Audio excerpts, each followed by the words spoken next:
tidak ada yang namanya tawar-menawar mengenai kedaulatan, mengenai teritorial negara kita.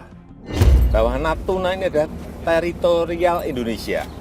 Jadi tidak ada yang diperdebatkan lagi. De facto, de jure, Natuna adalah Indonesia. Jadi kalau mereka menangkap ikan atau melaksanakan eksplorasi ataupun eksploitasi sumber daya laut, itu yang dilarang. Itu harus seizin dengan pemerintah Indonesia.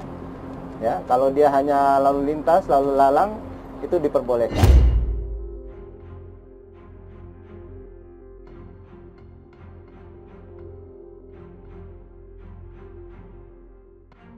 Ingin memastikan penegakan hukum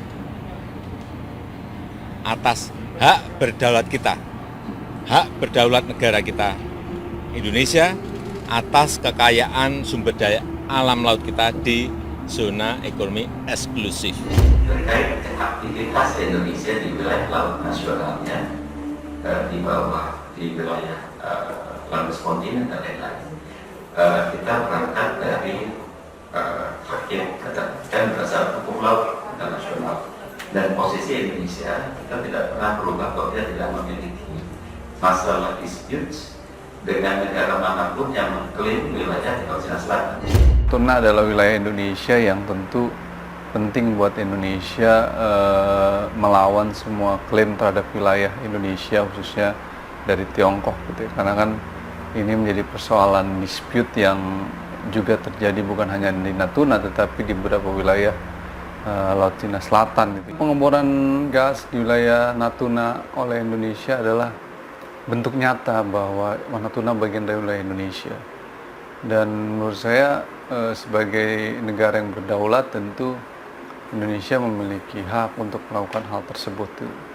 Kalau kemudian menimbulkan terjadinya resistensi oleh Tiongkok terhadap wilayah tersebut, menurut saya itu harus dihadapi dengan sikap yang tegas oleh Indonesia sepanjang batas wilayah itu menjadi bagian dari wilayah teritorial Indonesia.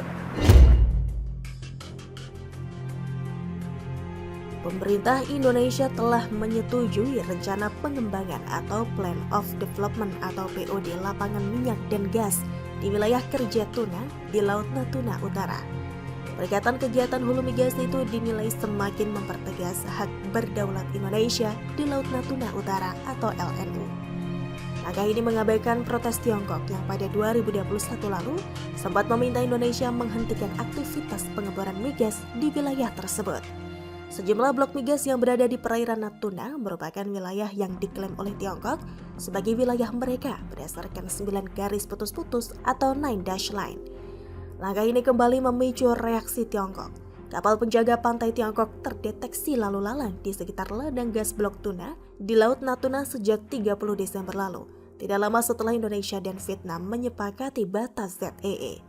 Berdasarkan konvensi PBB tentang hukum laut UNCLOS, wilayah ujung selatan Laut Cina Selatan adalah wilayah zona ekonomi eksklusif Indonesia yang diberi nama Laut Natuna Utara.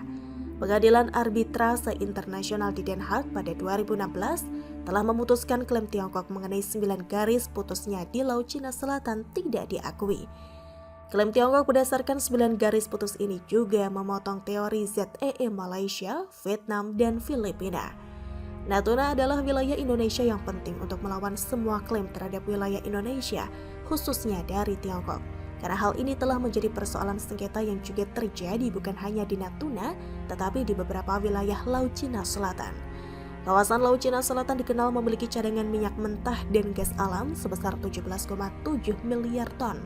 Kandungan gas alam di Laut Cina Selatan juga memiliki sumber kandungan hidrokarbon sebesar 70% gas alam dengan kapasitas 20 triliun kubik per tahun.